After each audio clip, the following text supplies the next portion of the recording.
hi sir. So mao ni among kuan sir, napili na mong project sir kay kaning task manager. So mo na siya gingalan og kaning task flow. So kani sir pwede ka maka-login. Ya. Kung wala kay account, pwede ka maka-register sa to. Mag-register ta. So register ta ato ibutang dia kay ayaw.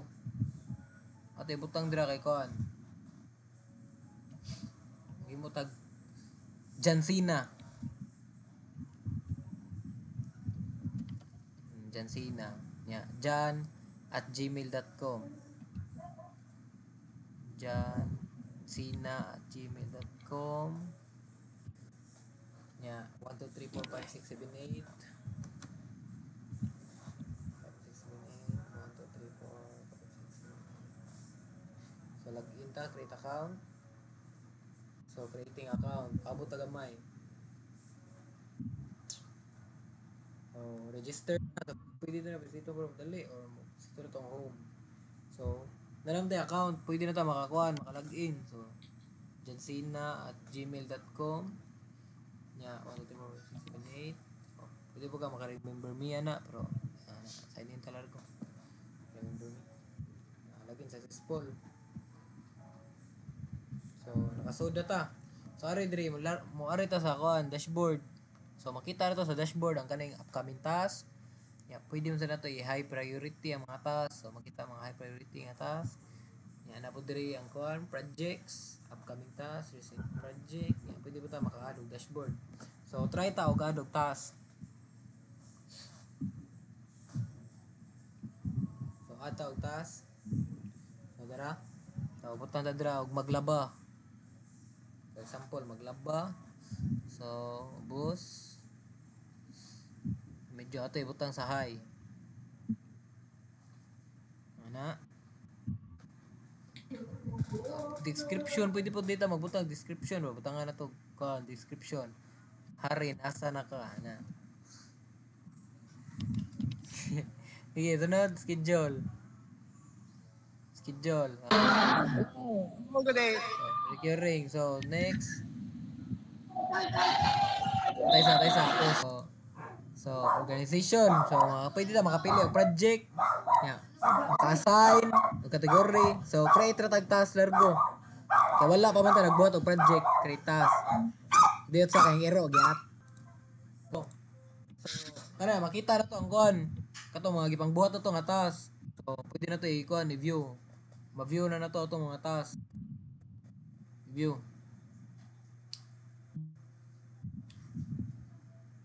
So, makita na to. High priority na siya. Pwede ba na to sila ma-filter or ma-search, ana. Maka-add to tag new task dira. So, balik sa. So, mag-add ta og kuan. Tara na to og add og kuan. Paitan humana sa task di ay kung humana tag task, pwede na to pislito ng kanang kuan. So, kuan na siya nga humana na humana na to ang task. Kanang square kilid sa kanang atong task. Yung mouse.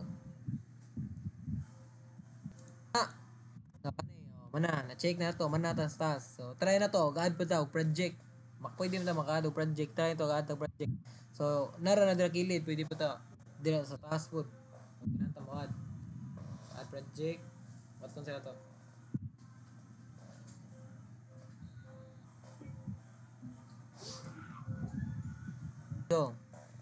So, are. Testing na to add og project. So, new project. Ito tarang new project.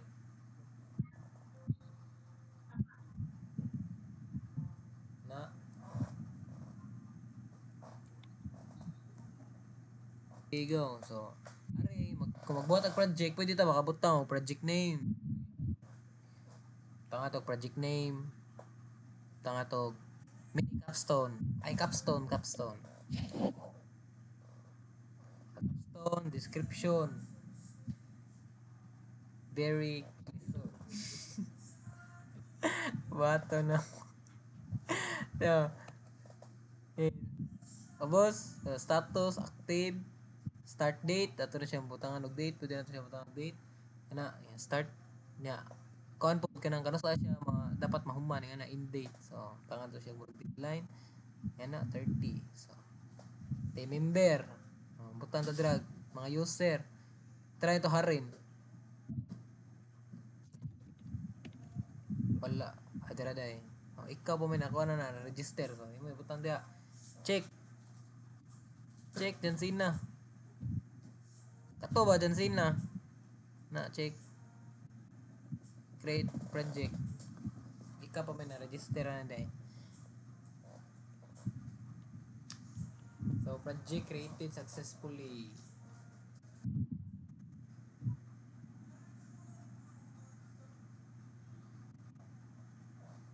Go. So are makita kagat. So nagi. So scroll ta. Makita na to diri ang kuan pod, makita na to diri ang kuan. Ma-view po na to diri ang mga project nga atong nabuhat, mga upcoming project nga na diri sa dashboard. Go. So na diri makita na to ang kanhi mga upcoming projects nga na upcoming tasks. Go. So pwede ba ta mga create og kuan categories. So kanhi new category. So tangiya. Sample na description, i-pretak in lang. Yeah, next. Create.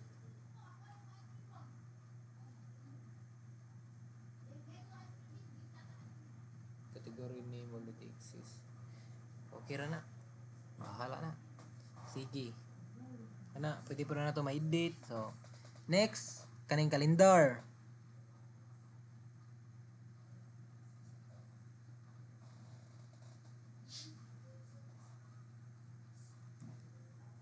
Sa kailangan. So, arita sa calendar, makita po na to ang kuan. Kana mga task nga atong mga buhatonon ba, mga pending nga task. So, makita na to dira. For example, kaning 4, pasita ang 4. Oh, kana 4 na siya, mag-code. Makita na ang katong task. So, balik ta sa dashboard go. So, mao ra to sir. So, ani, napatay logout, pwede ta maka-logout. So, visitor tong logout. Ano pa rin, add dashboard ay, add dashboard. Add dashboard. So, ayun, naka-log out na nun. Balik dyan sina. Balik tag-login sara. Wait sa, cut sa na to. So, play. So, pwede ba ito maka-add dashboard. So, add dashboard. So, create dashboard. Itaas daw. Na. Name sa dashboard. Ato ibutang og kuan kanang kana gi. Team ani ana gi. Make dashboard public. Create dashboard. So, paabot ta. Nara tay dashboard. Paabot ta dashboard. So, mao ra to. So, naputay logout. Logout. Ika-logout na to. Ito, pasito na logout. Kato, para ganina, mapunta ta sa login. So, mao na to. Thank you. Okay. Hi sir, my name is Kyle Dungog. Ako may explain na ning kuan. Ako ning function o purpose sa kaniya mong register. .js nga code. So, ang code ni sir, kaya define siya sa sir. User registration page using Next.js o kanang React with form handling gamit ang React hook form. Sa patoy na diri line React hook form o kan siya o UI feedback gamit ang React Toastify. So ang kani siya kay it handles user inputs perform client side validation, submit the data to backend API o kanang kuan o ga process siya sa kanang response. So ang kuan niya kay to allow a new user to create an account by filling out the form sa gamit ilangan, email, password, ug kanang password confirmation. Upon successful registration, so na siya authentication token nga stored sa cookie nya user info kay siya ga-save siya sa local storage nya sa user is redirected to the dashboard. So if na siya auto login or kanang sa login page na kahuman na og register. So feedback messages niya makuha na siya, mohatag siya feedback messages kung success ba imong pag-register or error nga na. So mao to. Ano na to explain kaning login.js. So, kaning login.js kay define siya sa login page. Define siya sa login page for Next.js application using React. So ang gamitan nila mo siya kaning React hook form. So kung ang gamitan niya kay for form handling o kanang mga validation, JS cookie for storing authentication tokens, React Toastify for displaying success or error message. So kaning next naputay next gamitan ta ning next router for page redirection after sa ikaw man mo login. So ang na ni nga code kay siya kanang it allow existing user ba to log in to their TaskFlow account kanang by submitting their username, password, if login successful, makuha na siya, mo-store siya sa sa user data sa siya sa local storage. Kung successful ang login, redirect na siya sa i-redirect ang user sa sa dashboard. Og og fail pod ang login, mo provide siya og clear nga error message. Pero i-keep gyapon ang mga user sa sa login page. So maro to. So next sir is ang I'm explain aning settings page. So gigamitan ko ni for Next.js plus React application para sa among TaskFlow. So magamit mi ani is kaning for example kaning React query. Kani siya kay mo fetch siya or mo update sa user settings. Next is ang kaning JS cookie for kani siya for accessing the auth token. Next is kaning use them. Kani siya kay from context niya to manage dark light mode nga pating manage siya sa sa dark light mode nya React state and effects. Kani siya kay to manage input and UI feedback. Next is ang ang React icons or Tailwind CSS. Ang gamit na siya para siya para pangpaangayan sa UI ba. So gamit po niya for para mo to let authenticated user para ma-update their profile, change their password, and switch between like dark them, especially display. So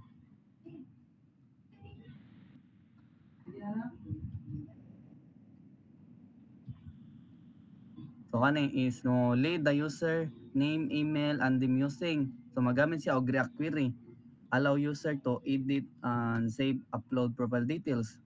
Then isa na mo validate and update password security with form checks. Saves update user info to local storage. Then isang kanang mo update ko na siya to them is na true context. Display clear success or error message. Mo prevent mo na siya og update if nothing has changed or kanang is dirty check.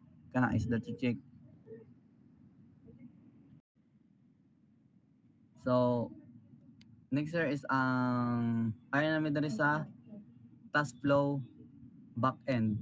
So kanang app PHP. So ang kanina siya kay ang purpose niya sir is kanang kanina file mo define niya sa core application settings para mo control para tig-control niya sa how the Laravel app behaves. Mo kamo siya mo kanang centralize bitaw sa important configuration values. Kaya nga kani ba siya na kani this settings po niya is affect po niya sa app identify, environment, security, localization o kanang maintenance and many more. So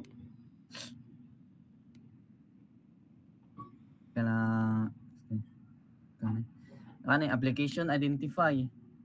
So name kani siya mo define siya sa application name used in UI or notification, environment settings or env. Identificates the app environment like production, local or and staging, which can affect service configuration and debugging. Debug. So kana enable or disable data errors reporting depending on environment. URL kanang based on ang URL of the application used for generating URLs in commands and email. Next is kanang one.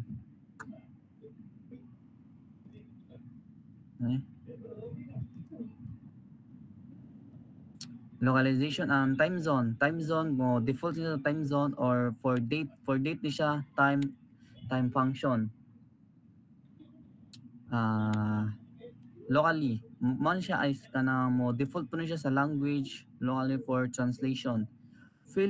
Fallback locally, backup locally if transition is missing.